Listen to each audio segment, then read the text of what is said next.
¿Qué tal? Hola a todos y a todas. Mirad, estoy obviamente en el templo de Luxor. Son las 7:22 de la tarde, sin duda la mejor hora para venir a visitar este templo. La caída de la tarde, la puesta del sol, una brutal puesta de sol que va a tener lugar por ahí. De hecho, el sol se pondrá en unos minutos y lo más probable es que en algún momento, a mitad de este vídeo, empiece a tronar la llamada a la oración desde el minarete de la mezquita de Abul Hagag y lo podréis oír en mitad de esta charla. Pero bueno, estoy aquí aprovechando que estamos haciendo esta visita al templo de Luxor y quería contaros una cosa que no sé si todos conocéis, si habéis estado aquí en Egipto. No a todo el mundo se lo enseñan, no todo el mundo sabe que existe, que es una sala concreta que está al fondo, cerca de los santuarios, justo donde está esa capilla construida por Alejandro Magno, que es conocida como la capilla del nacimiento divino del rey. ¿De qué rey? Bueno, en este caso estamos hablando del rey Amenhotep III, que es quien construye realmente la parte más antigua conservada de este templo. Allí en aquella sala él desarrolla lo que conocemos con el nombre de teogamia divina, el nacimiento divino de un rey que en realidad en el fondo es un dios. Amenhotep III, al no tener una herencia directa, indiscutible al trono de Egipto, pues hace uso de esta especie de artimaña político-religiosa que en realidad no la crea él, no la inventa él, no la desarrolla él la copia de un rey anterior que ya había desarrollado esta teoría, esta teogamia, y que también la había planteado en este caso en su templo funerario, en su templo de millones de años, en el Djeser Djeseru, porque estamos hablando del rey Hatshepsut, o la reina Hatshepsut. Yo prefiero decir el rey Hatshepsut porque se proclamó rey, pero bueno. Allí en ese templo Hatshepsut desarrolla esta teogamia, pero claro, allí está bastante peor conservada que la que podemos encontrar aquí en este templo. Pero Amenhotep III la reutiliza, la reinterpreta, hace una especie de remake de aquella historia, de aquel cuento que se inventaron o que desarrollaron los sacerdotes de Amón para justificar el ascenso divino del Hatshepsut como rey de Egipto. Y Amenhotep III, como digo, lo copia y lo desarrolla aquí. ¿Qué es lo que encontramos en esa sala y qué desarrolla esas escenas? Bueno, pues es una especie de, podríamos decir casi como si fuera un cómic, donde se van desarrollando una serie de escenas a modo de viñetas, pero descolocadas, que nosotros tenemos que ir colocando y que tenemos que ir sabiendo cómo leer. Para ello tenemos que entrar al templo, ir hasta el fondo, cruzar esa parte romana que tiene el templo al fondo, antes de los santuarios, llegar a esa parte, como os decía, donde está el santuario de Alejandro Magno, y ahí girar a la izquierda, como si saliéramos al museo al aire libre, y de nuevo otra vez a la izquierda para llegar directamente a esa capilla, a esa sala del nacimiento divino.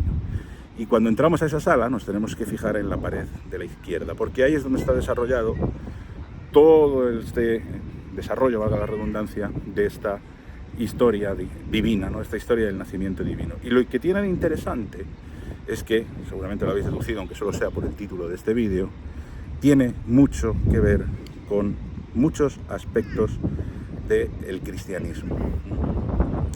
Os voy a enseñar las imágenes de esa sala. He estado dentro, las he grabado y ahora os las voy contando y os las voy a ir poniendo y os las voy a ir mostrando. Obviamente lo primero que nos encontramos en esa sala, si sabemos llegar y encontrar la primera de esas imágenes que deberíamos de leer, es que nos encontramos al dios Amón delante del dios Tot, que tiene su imagen de ibis, ¿no? Su cabeza de pájaro con su pico de ibis. Y allí el dios Amón, Amón-Ra, con sus dos grandes plumas de avestruz sobre la cabeza, está hablando con el dios Tot y le está diciendo que esto no le mola nada, que la deriva que lleva Egipto, como que algo huele aquí a podrido, y que no le gusta este rollo que se traen ahora porque los reyes de Egipto han perdido su gem, han perdido su esencia divina, y eso a él le entristece y le encabrona por igual. De modo que él llega un momento en el que se plantea, oye, ¿cómo devolvemos la divinidad a la monarquía egipcia? Y entonces, en esa conversación con su coleguitot, le dice, madre mía, es el calor, perdonadme, bueno, pues le dice a Thoth, oye, estoy teniendo una idea, yo creo que sería muy interesante que yo tuviera un hijo en la tierra para devolver la divinidad a la monarquía de Egipto. Y Thoth le dice, pues tío, por ello, así de claro, ¿sabes? Le dijo, no te atreves, y Amón dijo que no, sujétame el cubata. La tontería, pero bueno. Entonces, en la siguiente escena, ya directamente, vemos como el dios Amón está hablando con el dios Genum, el dios con cabeza de carnero, con cuernos alargados, no lo confundáis con el propio carnero del propio dios Amón, que vemos, por ejemplo, en Karnak. Genum es un carnero también, pero tiene otros cuernos, y es, como sabéis, un dios demiurgo, de Esna, un dios creador también, y es un dios sobre todo creador de vida. Es un dios que se identifica a veces o se representa como un alfarero, con el barro fértil de la tierra de Egipto en su torno de alfarero, que es como se le ve luego aquí, lo vamos a ver ahora, da forma a los cuerpos de los seres que van a nacer. De modo que Amón, en esta escena, le dice a Genum, oye, vete para el taller, ve sacando el barro, que tienes que crear el cuerpo de mi hijo Isuká, que va a nacer carnalmente en la tierra. Pero ¿qué ha ocurrido antes? Lo que ha ocurrido antes es que ya se ha producido un encuentro divino a nivel espiritual entre el espíritu del dios Amón y una mujer humana mortal, que es la madre de Amenhotep III. Y como podemos ver en esa imagen, en esa representación, se está produciendo una unión que se identifica por la reina y el dios cogiéndose de las manos, entrecruzando las piernas. Es una alegoría del acto sexual, pero si nos fijamos, sus pies no tocan el suelo. Hay otras dos divinidades por debajo que los sujetan y los alzan y los elevan, haciéndonos ver o demostrándonos que es una unión elevada, que es una unión divina, que no es una unión mortal, humana, normal, ¿no? De modo que Genum, tras esta noticia, se pone manos a la obra y empieza a dar forma, como vemos en la siguiente escena, al cuerpo y al Ka del nuevo rey divino que va a nacer, en este caso Amenhotep III. De modo que vemos cómo está en su torno de alfarero, sentado frente a su torno de alfarero, dando forma a esas dos pequeñas figuritas con la tierra fértil del Nilo. Y detrás aparece una divinidad que se llama Renenutet, que está inculcando vida a esas figuritas, dándole una llave de la vida. Vemos el símbolo Ang, cómo se lo está acercando. Esto sería un poco el desarrollo de todo ese planteamiento de cómo se prepara el nacimiento divino de este rey Dios a nivel espiritual, es decir, a un nivel divino. Pero en el, digamos, nivel superior, por encima, empieza a aparecer el segundo desarrollo de este plan divino de nacimiento del rey, que es la parte humana.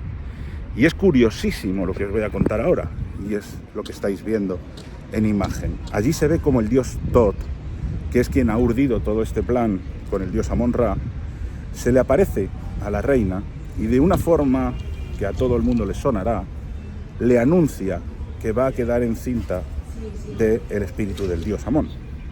De hecho, se ve la figura de Thoth lanzándole la manita hacia adelante, como diciéndole, que vengo a contarte esto, ¿no?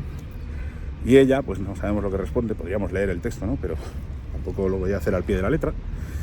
Ella, me imagino que le dijo algo como de ¿qué me está usted hablando?, ¿no?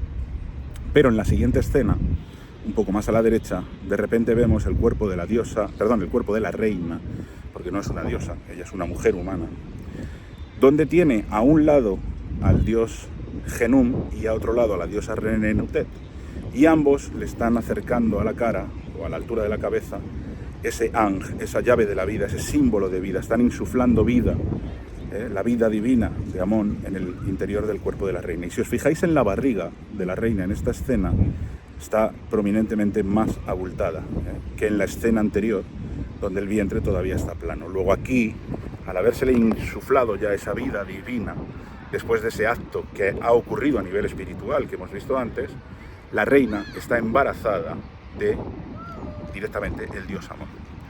Y en la siguiente escena, que es una escena triple, que está bastante mal conservada, como podéis ver, en el nivel superior de esa escena triple vemos a la reina sentada en una especie de trono, dando a luz, asistida por una serie de divinidades que la cogen de las manos, tanto a un lado como a otro. Y en esa posición sentada, en esa posición acuclillada, da a luz a un niño, que es humano, pero que en esencia espiritual es divino, porque es el hijo del dios Amón, hecho carne, ¿vale? Y ha sido engendrado de forma espiritual. De modo que a la derecha, un poquito más a la derecha de esa escena, vemos directamente la representación del niño ya nacido, con su cartuchito en la cabeza con el nombre de Amenhotep III. Si giramos la escena un poquito más a la derecha, al otro lado de ese roto que hay en la pared, vemos al dios Amón cómo recibe al niño, cómo recibe el cuerpo de su hijo, de Amenhotep III, y lo reconoce como hijo carnal suyo. Le pone, estáis viendo, las manitas, le pone la manita encima de la rodilla como diciendo: ay mi niño, qué majete, este es mi niño. De modo que, acto seguido, el dios Amón, ya en el nivel más superior de la pared, bueno, pues por terminar, vemos cómo le está presentando a su hijo como Dios, como rey divino de Egipto a las demás divinidades del país. Y de este modo queda legitimado el ascenso del rey Amenhotep III al trono, porque es el hijo carnal del Dios en la tierra. Y claro, esta historia que os he contado sentadito aquí a la puesta del sol, todavía no ha sonado la llamada a la oración, obviamente a todo el mundo me imagino que os está rememorando muchas cosas. Todos los que somos cristianos y que de pequeños pasábamos en el cole, yo es que fui a un cole de curas, pero pasábamos aquí las nuestras para intentar entender cómo nuestra monolatría, ¿no? Porque nosotros somos una religión completamente unidivina, tenía que peleársela con eso de que Dios es uno y trino, ¿vale? Y por tanto ese monoteísmo se ponía un poco en entredicho en determinados aspectos, porque Dios era uno, pero era Dios en el cielo, el espíritu que bajaba, y su hijo que se hacía carne, pero es el mismo.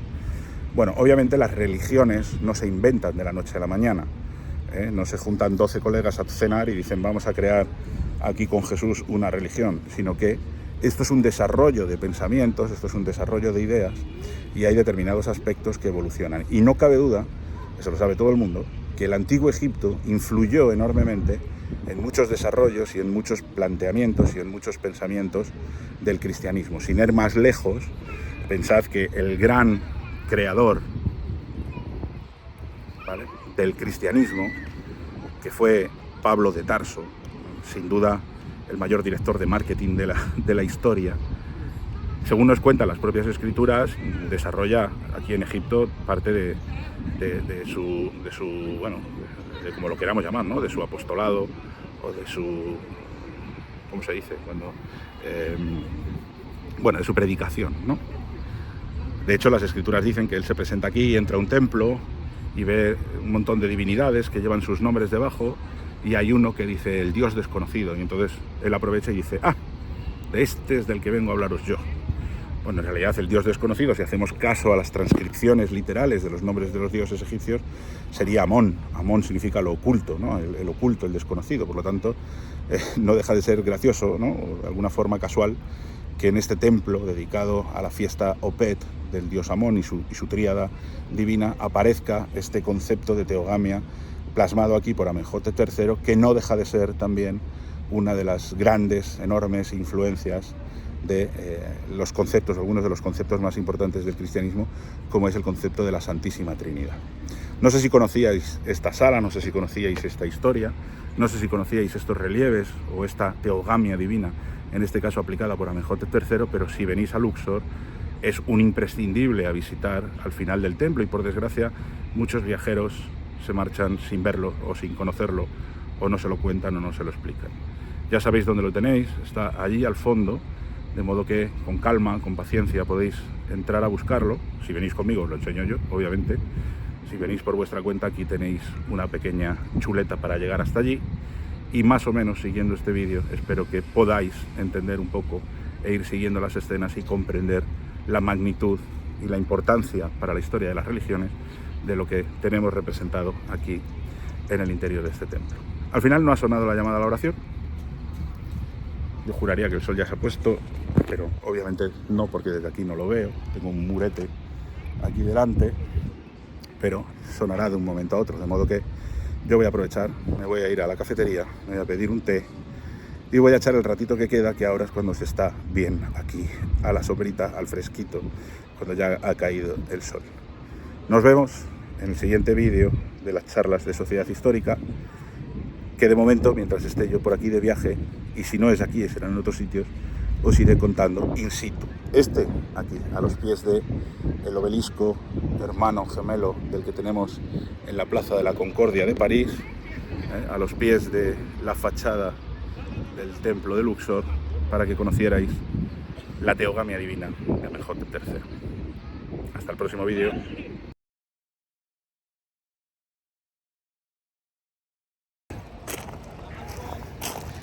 Aquí tenemos una escena extra al final del vídeo, ¿vale? Os he dicho que iba a sonar de un momento a otro. Ahí tenemos el minarete de la mezquita de Abul Hagak. Por allí ya han empezado algunas mezquitas y es cuestión de tiempo que empiece a sonar aquí. Ahora me va a dejar mal, pero escuchad.